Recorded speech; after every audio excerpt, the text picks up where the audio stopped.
Hi, and welcome to another episode of Dungeons and Degrees. My name's Adrian, And I'm Alex. and we have another wonderful special guest. Could you please introduce yourself? Yeah. Hey, everyone. My name is MandyMod. I go by Mandy most of the time. Yeah, I'm the author of the Fleshing Out Curse of Strahd series found on the Curse of Strahd subreddit, and happy to be here, just kind of here to chat. The reason I wanted to have you on the podcast is because you're the Fleshing Out series. I've had a time to just go over it a bit, but I'm afraid at the current moment that I will have regret. I'm like I really want to shoehorn something in there, like Lancelot, because he's so adorable. Yeah. But I'm like, okay, but I have to make it organic. I can't just here's a dog. But yeah. You mean like approaching information that I've written about when we've already sort of started the campaign? I'm Yes. assume? Yes, that Yeah? is correct. Yeah. I found, well, I saw some memes about, oh, Mandy Mod's like carrying my campaign, and I'm like, what's Mandy Mod? Where is this Mandy Mod? And then I found it on a little sidebar later that you're the author of Fleshing Out, and I'm like, I gotta have her on. I'm roughly halfway through my Curse of Strahd campaign, 7 months in, and it's been great. What the main reason I wanted to talk to you was what brought you to feel like, you know what, this needs a little bit more pizzazz. Well, actually, the story is rather simple. It's not as complex as you might hope. Basically, yeah, I got into tabletop gaming relatively newly, about almost 3 years ago at this point, which is actually quite late from the general community that I've found. Most people have at least been playing from earlier editions or perhaps other tabletop games. Dungeons and Dragons 5e was my very first experience playing in any sort of tabletop, and I really enjoyed it. Jumped headfirst and really, really enjoyed it. And one of the first campaigns that I joined on Roll20, seeking out like a wider group of people to play with, was a Curse of Strahd campaign. And the game I remember lasted, I think, either one session or two. I'm not exactly sure. I don't remember. But it started with Death House, the appendix sort of optional introductory module that the campaign comes with. And I remember playing in it, and I was very curious. I was very excited. I thought it was really interesting what was going on. We were trying to piece together a mystery, basically. And then the campaign fizzled out, or not fizzled, just literally just ended. The players were all sort of chaotic, and then the DM disappeared and never spoke to any of us again. I have no idea what happened, Hmm. but it left me wondering, well, what's the answer? What was going on with that mystery? And instead of trying to search for another game, I was like, you know what? Whatever, I'll go look in the actual book myself. And once I started reading the campaign module, I couldn't stop reading.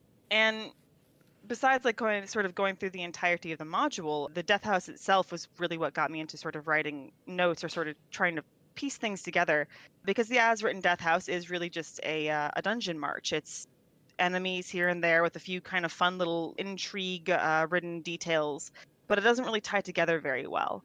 It is really more about that dungeon exploration and the fights that are there. And I really would wanted to see it sort of come together to sort of tell a story that the players could discover through their exploration and sort of feel like they actually beat a creature at the end that had some sort of impact on the rest of what they've been doing.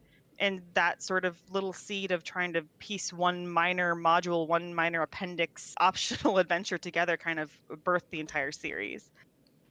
That's a Awesome. long response. You said it was simple, and you gave me a full blown answer. This is great, okay? My So, this is apologies. what I Yeah. want, so don't even worry about it. I think Alex, Mandy, go ahead. how long have you been working on this? Oh Like, gosh, I'm not sure. Technically speaking, it's been like 2 years that I've been writing it, although I did take a rather long break kind of in the middle of it. I had some different changes in my life, ended up moving to a different country. Technically, I live in Canada now. But yes, I had a whole bunch of stuff going on in my life, and I sort of just took a very long break, which is unfortunate, but life happens. I've been slowly but surely picking it back up and sort of finishing what I started. I really don't like leaving things unfinished. So I am quite determined to finish the Fleshing Out series one way or another. But yes, so in total about 2 years is how long I've been working on it. I believe I started writing it, like really writing it in earnest, about 6 months or so after I started playing. So yes, actually, I was actually in a similar boat as Adrian with my own campaign. I was running Curse of Strahd, and I hadn't really made all of the adjustments that I had written down. I sort of was winging it and making things up as I went. Sort of had half-baked plans that were sort of mulling around in my head and hadn't really reached paper or actual planning yet. There's like the large edition of like the Fanes is a big thing on the Curse of Strahd subreddit. I Hmm. only added that to my game even halfway through, sort of threading in the idea to try to birth it through. It worked out really well in the end, but it was technically a late edition. So yeah, like that's kind of how long it's been. Yeah. Alex, that could be you in 2 months. Oh my gosh. Don't even. She's recently started as There's well. just no way. Yeah.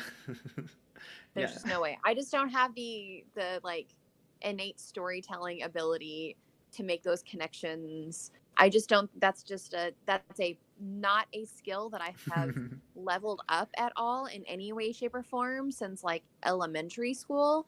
So I'm working on that leveling, but like I said, I am at a beginner level of like fleshing out any sort of storyline, and trying to even grow anything seems a little out of my league right now. But I'm not determined to get there. But yeah, geez, 6 months after playing, and then 2 years you've been working on this project, which I'm sure even if you put it down, you're still thinking about it, because that's how I work with projects. Is that even though it's not in my hands, some of those things are still bouncing around in my head every once in a while, or like in my dreams that I have to then respond to later. Yeah, absolutely. There are still like even things like in the very beginning of the series that like you figure out later on that you would like to either alter, or even edit and refine even more. And if I didn't sort of put a cap on it and put the hit the post button at the end of every post, it wouldn't get done. Like every project that you come across in any sort of industry even has the tendencies to go on forever unless you put an end date on it, or a sort of end goal, and then you package it up and you send it out and you hope for the best. I've been very, very fortunate that people have, been very positive toward my work, which is really great, way unexpected, but very nice. But yeah, like that's all you can really hope for. As far as like actually developing your own content, the two things that I always sort of recommend are one, try to look at it from a character's mental, psychological perspective, if at all possible. Like no matter who your players are, or not your players, but they're the NPCs, the players in your story, I suppose. Everyone has a sort of mentality about them. Everyone has things that they want, human wants and needs, the need to be loved or to feel secure, or for the desire for power to achieve a goal. If you can sort of figure out those key players in your story, you can usually start to weave the story around them. You can have a full blown plot, but the plot is nothing without a good agent with which through to tell it. The greatest stories in the world are not about the plot starting at the beginning and ending at the end. But if you pick up a book off the shelf, they're about people.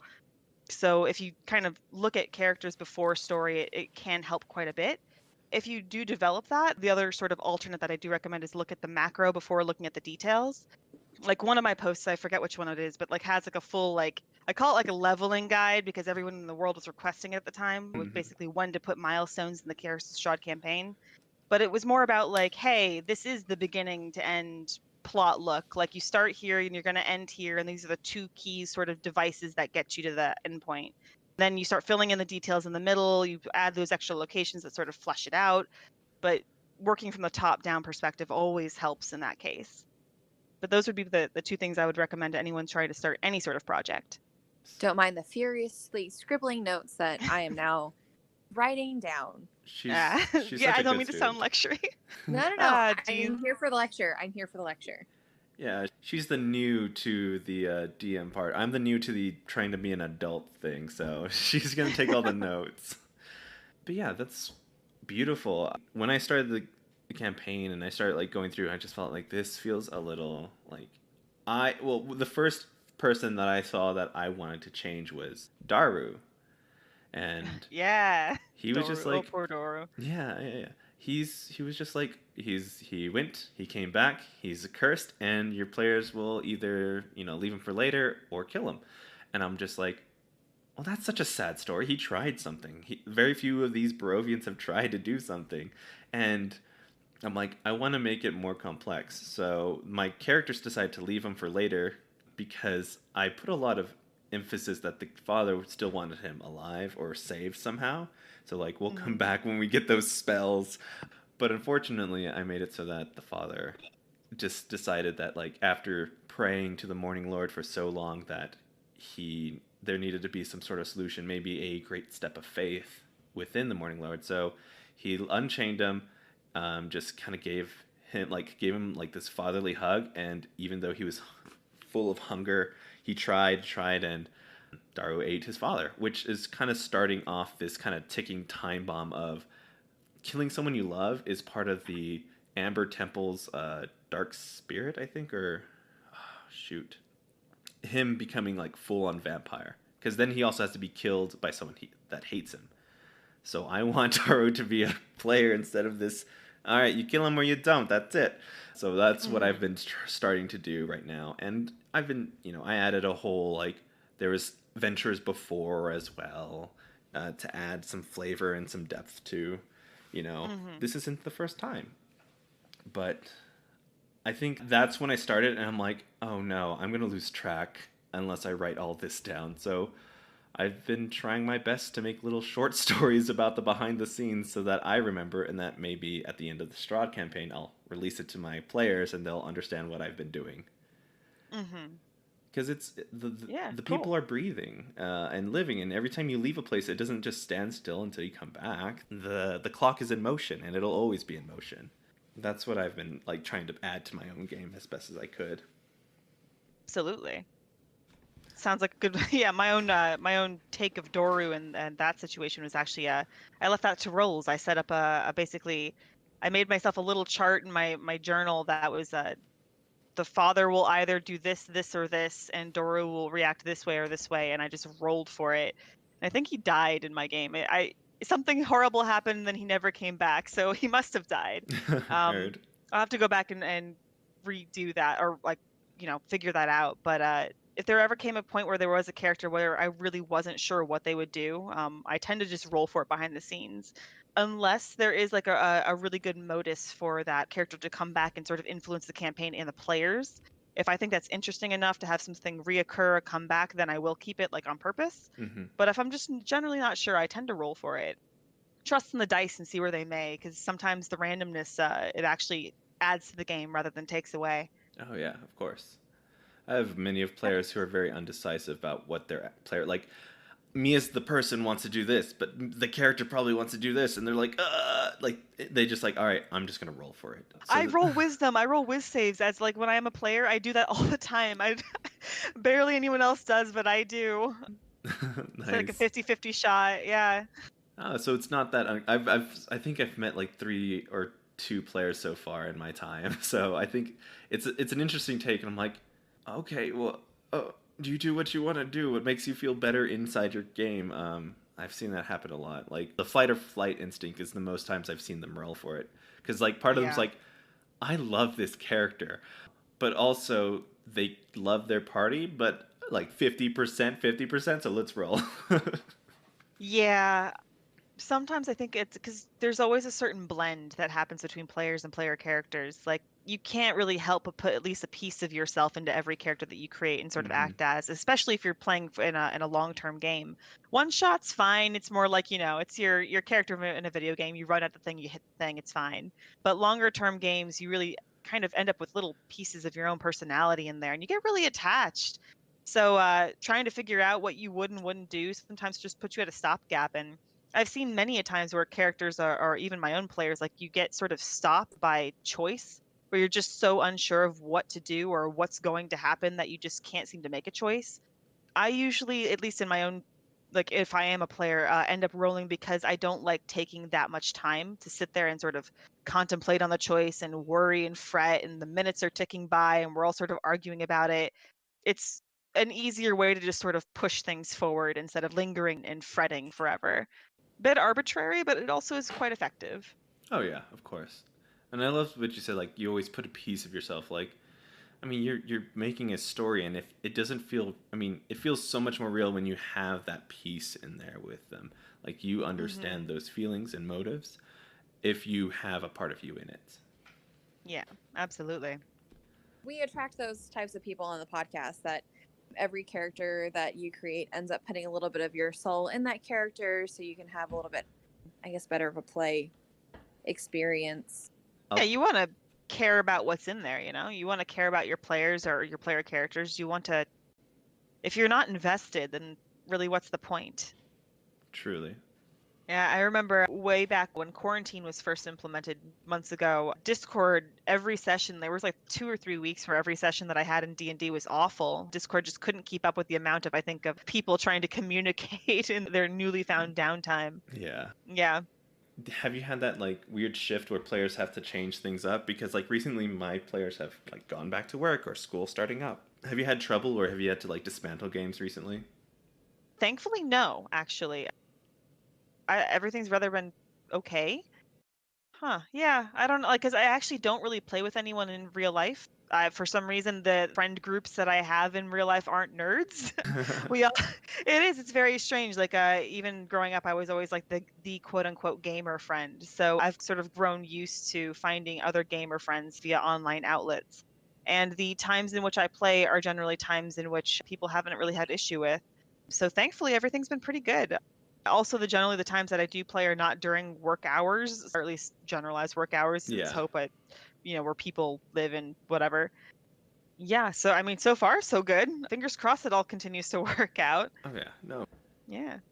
I was just wondering if you had any troubles. Like one of the guys was like, "I think I'm gonna have to drop this." I'm like, "You've been with us for 6 months. We're gonna find a way."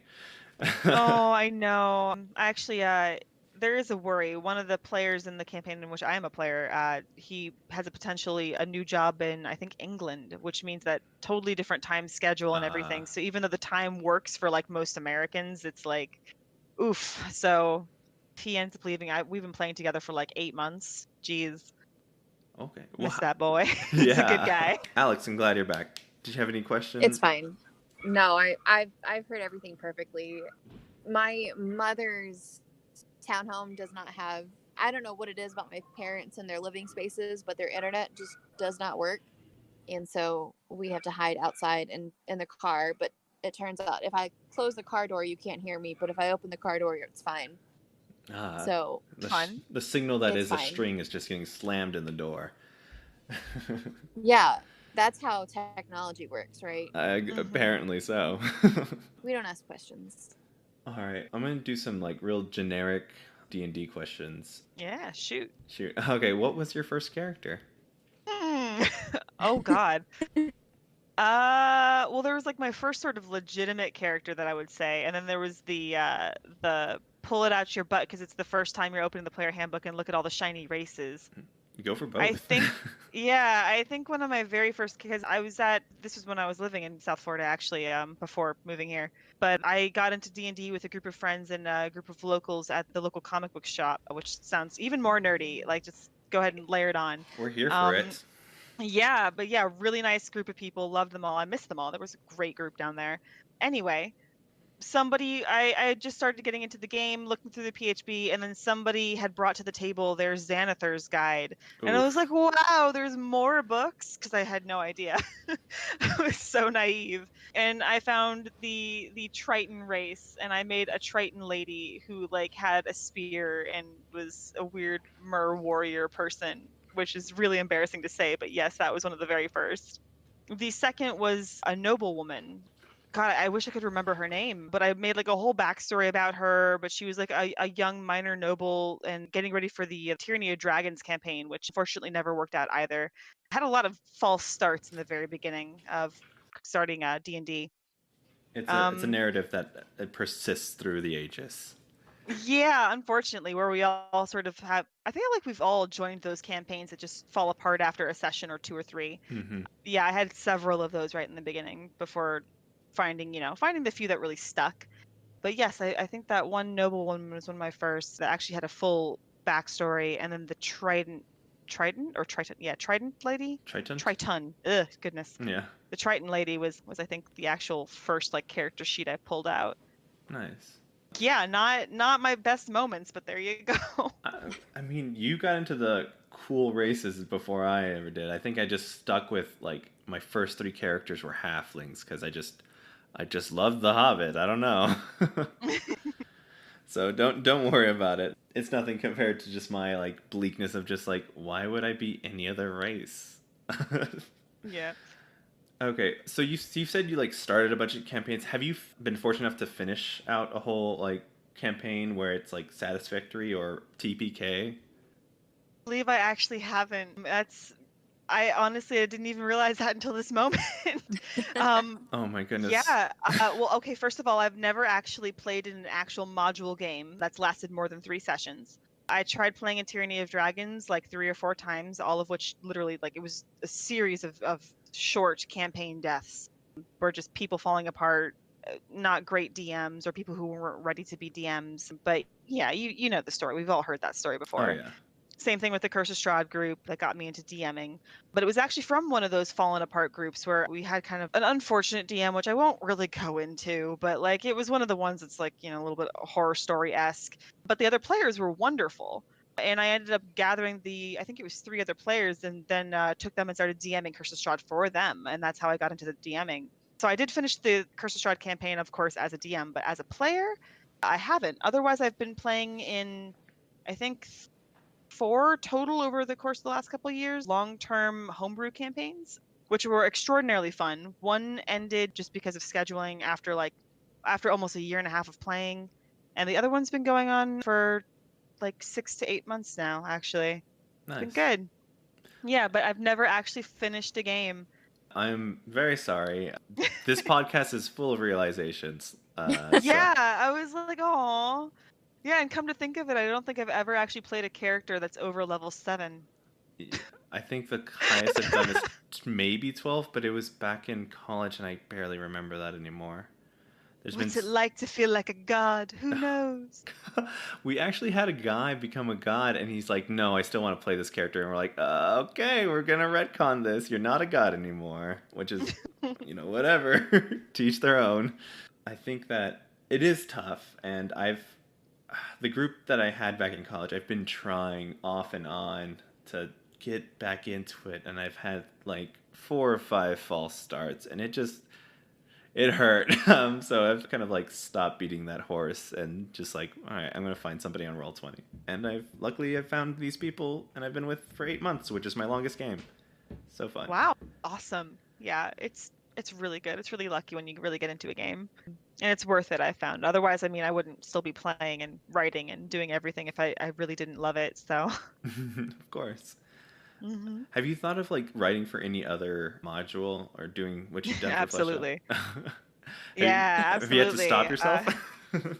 No, more like if I am going to do it, which I kind of really want to, but if I am going to sit down and do it, I'm gonna have to put myself that sort of dedication. Like the Curse of Strahd stuff that I've made has been where I'm like, you know what, I'm gonna write this, and then I've sat down and I have written it, and it's taken time and it's been enjoyable all along the way. But like it's a project, it's a personal sort of gold project of mine that I've been doing forever. So if I'm going to sit down and start something, I don't want to like, oh, this will be cool to modify. Here's my one half-assed entry, and then never again. I don't want that to happen. Gotcha. Um, so yes, if I do sit down to do a module, we'll be like in earnest. Yeah.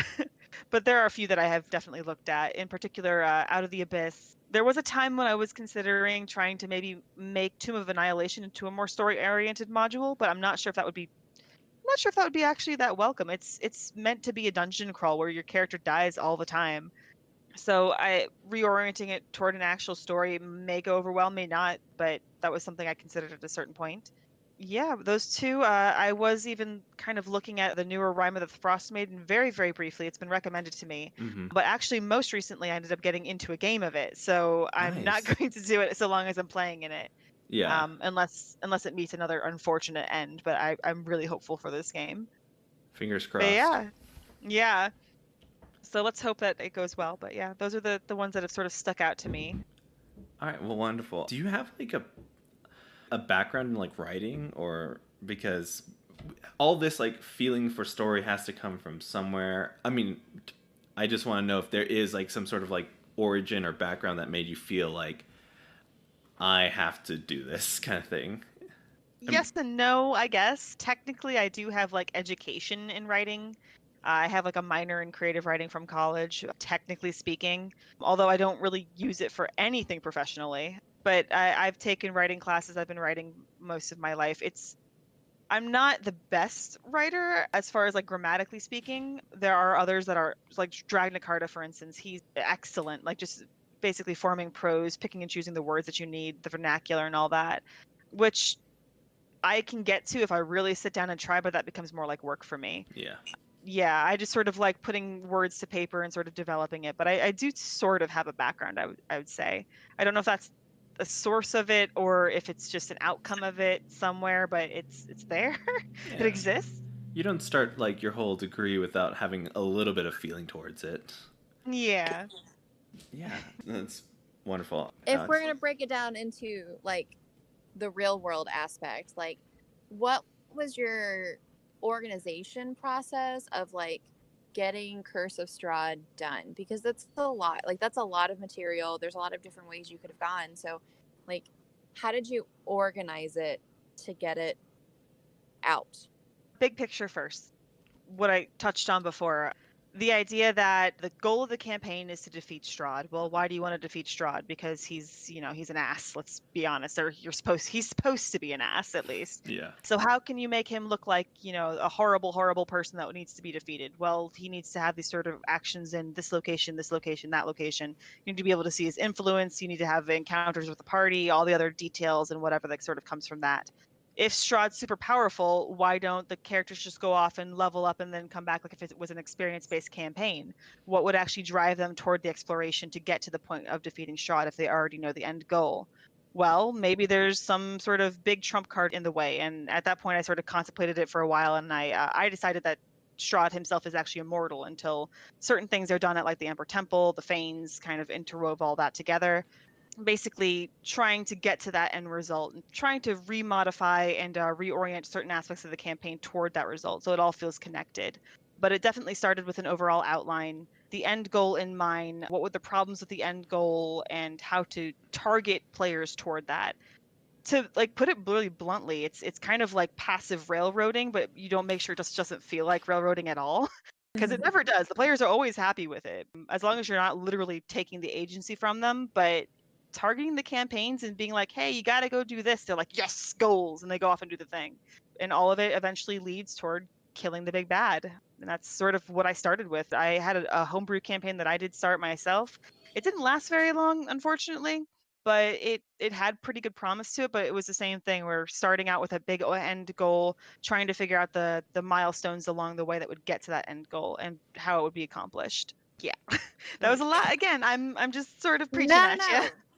No. It makes sense because right, you do want the big picture of what is the ultimate goal of the group, and then working backward from there. So really, honestly, like any other real life goal, of like, all right, where do I want to be, and then how do we get there, and then you're also including elements of storytelling of like why are you getting to that goal, and like your like self discovery to killing your big bad, right? So like Yeah. it makes sense, but sometimes you forget how to think about goals and things and stuff, and then it's when somebody else tells you like, duh, yeah, that makes sense, like that makes duh. So Yeah, it's uh, great like figuring out where to properly seed things too. I've always kind of enjoyed. In my last Curse of Strahd campaign, I remember I think it was somewhere in Vallaki where my players finally like sort of sat down with informant. I think it was the Mardikovs, they were the Raven people. Mm-hmm. But they sat down and were finally sort of talking about how they're going to defeat Strahd and like why has nobody tried or why is everybody so weak kind of conversation. They were like level 4 and they're like, we're adventurers. But commonplace. But at that point, like that was the first time that I seeded information where it was like, well, he has been killed. People have killed Strahd before. Big, horrible, strong things have killed him, and Strahd comes back all the time, no matter what. And that was like the very first seed where the players were like, oh, we actually have to figure something out here. There's some sort of reason behind it. And that little sort of seed starts to drive things forward. It's what makes them ask questions to the other sort of major NPCs. It's what pushes them toward discovering different locations, of going to Kresk and asking like the abbot for information about like holy stuff or something. Mm-hmm. Basically sort of going toward that goal. So sort of like figuring out the little places where you can put in like your mystery elements. It's fun to see the reactions of your players as they're like, you can almost feel them visibly like furiously writing down their notes as like, oh, we got to do this, okay, got it, as they sort of figure it out. Yeah. I want to say when you said he has died, but he comes back every single time, that gave me chills down my back. Yeah, like because that's like gosh, it's That is the strongest like point for Strahd. Like that was one of the things that I hated the most when I very, very first read the book was he has like a misty ability where it's like if he's too far from his coffin when he dies, he just dies forever. And I'm like, no, he doesn't. He's Strahd. Screw that. Like, no. And I just like kind of just blotted it out and said, no, now he's immortal. And yeah, like in that, God, I had some really good moments using his immortality to just scare players. There was a moment where I had him like he made this clouds part and sunlight washed down. And he killed a bunch of vampire spawn and killed himself technically. Like in a burst of flames, he exploded and he's just smiling at the players the whole time. Like, it's cool. See you tomorrow. Bye. And it's a great Fuck. moment. It's good times. It's like it doesn't matter. He's on fire and hurting or whatever. Why should he care? He's the ancient. He is the land. Get Oh. effed, dude. Oh my god. I like do really want to play It's with so you, but I really good. don't want to play with you because I feel like it would just make my life I would just think about it all day long of like, how do I do the things that I need to be doing in my campaign? I'm very interested to being a player character for you, but I'm really scared to be a player character because I think it would consume my life. Solving problems. I try to be fair toward my players all the time. I don't actually want to outright kill them, but in every encounter, like, you're the bad guy. You got to try to actually outright kill you guys. But I do try to make sure every encounter is fair. It is a balancing act, which I have come to get better at slowly but surely. It's unfortunate, but the actual like sort of balancing of combat is something that doesn't come intuitively to me. It's something that I've really had to practice at over time to really get better at it. But yes, hopefully I wouldn't kill you outright, at least not on purpose. How many players have you killed? I think 2 only so far. 2 or 3 maybe. It wasn't a huge deal at the time. I did have a couple like long-term quest fiats to sort of go about integrating their death. Player character death is always a really tricky part of D&D, unfortunately. Or fortunately, I suppose. It sort of does like reflect the trickiness of death in real life, which is also always sort of a game stopper. But Literally. yes, yeah, literally. So, because yeah, people sort of they poop on death in D&D, and I have before as well. But you have to admit that death in D&D is a pretty good representation of what it feels like to lose someone in real life, at least in a sort of mechanical game aspect. It's not just the sadness, but it's also the halting of the story, the way that the campaign sort of grinds to a halt, the way that your session sort of has to almost arbitrarily end early because of the death. It's always very disruptive, and while that can be very negative in some cases, it also the emotional impact of it is rather accurate, and for that I sort of respect it. I'm having a problem killing my characters because I always feel bad, but I always feel angry when they just kill my things outright. So it's just like I want them to hurt, but I don't want to kill them. But my players have come to tell me like, look, we can see sometimes when you ease up on the brakes, just let it happen. It's part of D&D. And I'm like, okay, thank you. You're so nice. Cool. I'm gonna kill you. Huh? Oh, I know the feeling. Like I said, it's something that actually doesn't. It's not intuitive for me. It's something that I've had to sort of learn to just keep pushing. The only fight that I really did have where I took off all the brakes and was like, if these guys die outright, it's fine. Was the end fight with Strahd, because at that point I was like, no matter what, the campaign's gonna be over in like a session or two. So just like I'm gonna f these guys up. Let's Hell go. God, I did. I almost killed them a lot of times. Yeah. Geez, they're lucky to have survived. Yeah. How do you voice Strahd? Personally, I've had this like he's very calm demeanor, but anything will tick him off and he goes into a flight of rage and then just calms back down. Someone tried to use suggestion on Strahd. He has legendary resistance, so whatever, but he noticed and he slammed this guy's face into the table twice, max damage, but he was level 5, so he still barely made it with 11 HP left. And I'm just like, and he calms down, and all the other players are just staring, and we're like, okay, that just happened. No, oof. Okay, well, first of all, first half of that, I guess, is character voices. I'm terrible at character voices. It's another of my great weaknesses. It is probably my greatest weakness when it comes to D&D is voices. Like things like Critical Role are out there sort of exemplify voice acting and how cool it is to really give your character's life. I suck at it. I can't do it. I have like 5 voices to my name. In general, I make sure to try to at least sort of put the tonish and feeling behind it, but actual like accents or really the sort of exemplifying a voice is not my strong suit. So I kind of have to work with what I have, Mm-hmm. which is totally fine. Everybody has their strengths and weaknesses, but I am no voice actor. But with that being said, with Strahd, no, my Strahd is calm and collected always. I play him as a firstly as a I always describe him also in my guides as a wartime general because that is who he is. He was born as literally a prince, raised to be a king, and then he fought in wars like his entire like adolescence, like the time he was a teenager to like his earlier mid 20s or something like that, late 20s even. He was a general in an army and he was successful. It's like he never lost a battle or something like that. He's a tactician, a strategist in his own head, thinking about every move and how best to break his enemies. So I always play him extraordinarily calmly. So, like for instance, in your example there of somebody trying to cast suggestion on Strahd, Strahd might resist it, yes, but then he would smile and then turn to the NPC, the kind NPC that's nearby, and say, "Hey, you really shouldn't try mind magic. You know, it's not all that nice to take somebody's will from them, especially when you can't follow through. For instance, what if I did this?" And then he turns to the NPC next to them and just takes a control and makes them kill themselves or something, like through mind magic, through an enchantment, like demonstrate his own great superiority in the magic that they just tried on him. And then now they've lost an innocent person, and he's like, "Look, now wasn't that terrible? You really should learn." Oh my god. Mandy, that's amazing. Like he never loses his temper in my game. Like except I suppose if like Irina or the Tatiana, character, if something happens there, he might lose his temper, but that's the only case. The number of times he's actually been angry, like outwardly raw or angry in like Mm-hmm. my games is like twice maybe. But otherwise he's always calm. He's always just this force of nature that just moves through the world and owns it. I love that. I love that so much. I think that the main thing that kind of made me feel like he can go off the rails was because of the cake description. I don't understand. Like, they said that, like, Oh. yeah.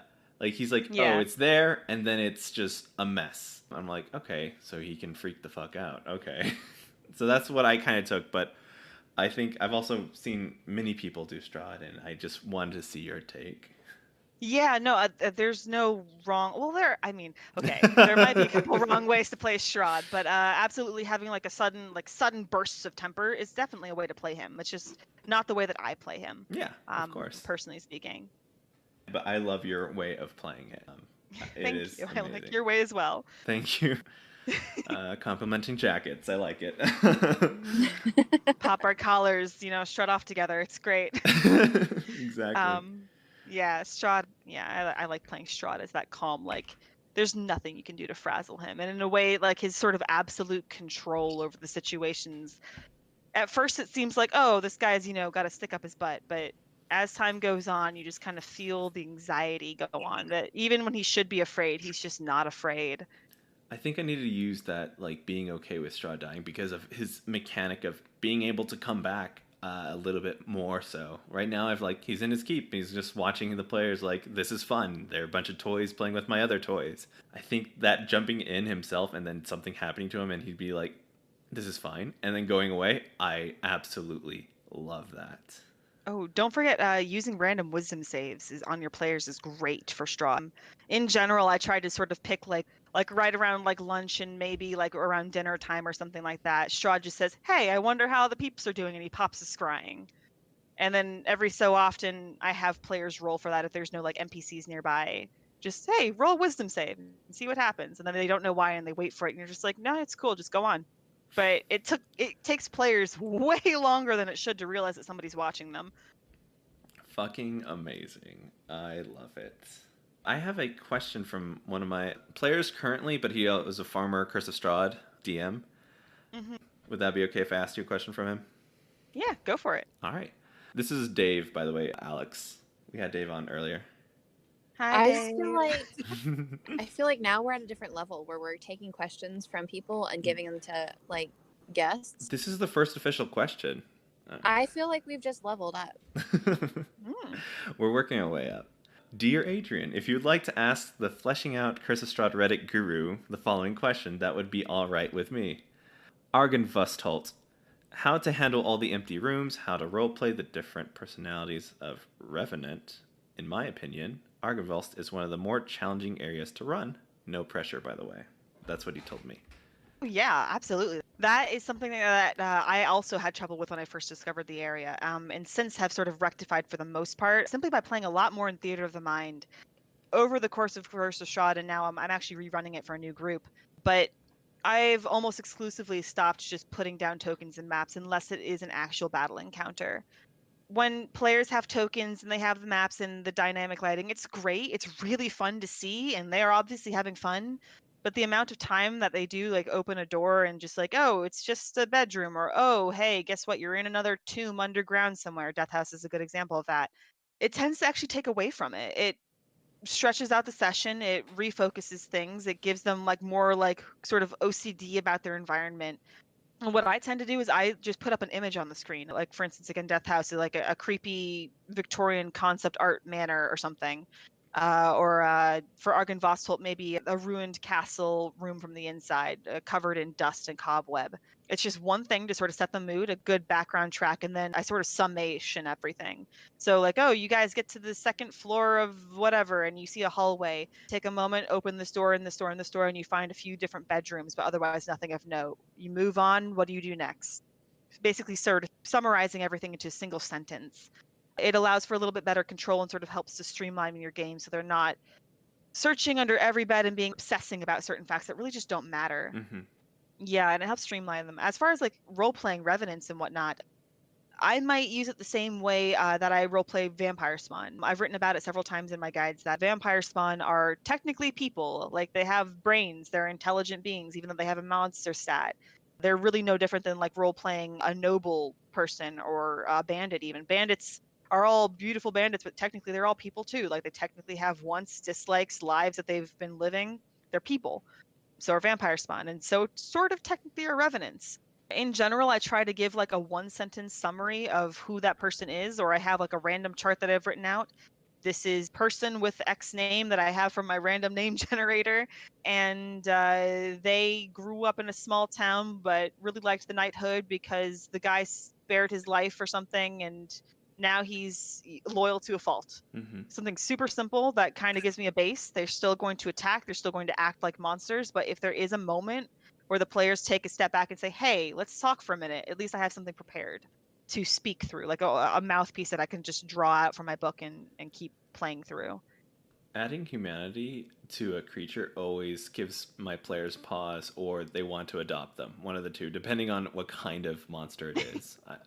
I've had Yeah. one where a little goblin named Ginger, they had him run around for a bit before he accidentally tripped off a trap and died. And they were so sad after a goblin that usually people just don't bat an eye and just like, oh, it's another goblin, just kill it. So I love what you said about the characters, the monsters. Yeah.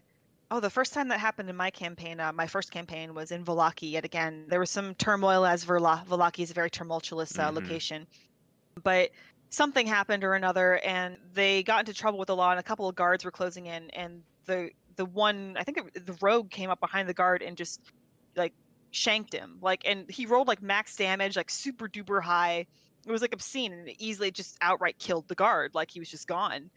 And there was like this moment of pause where the other guards turned on like, you killed Gregor, like what? And then like there was this ongoing story where it's like as they were in Vallaki, I kept peppering in these little details that they would learn, like from overhearing conversations, or how they would see like a little like note that was pasted up about the funeral of Gregor as being attended by his 2 children and his 8 grandchildren, like just freaking like layered on the guilt. And the rogue just felt horrible the whole time because on paper it was guard in, you know, bold words with a stat block, but in the game he was a dude with a family who had like likes and dislikes and didn't want to die that day.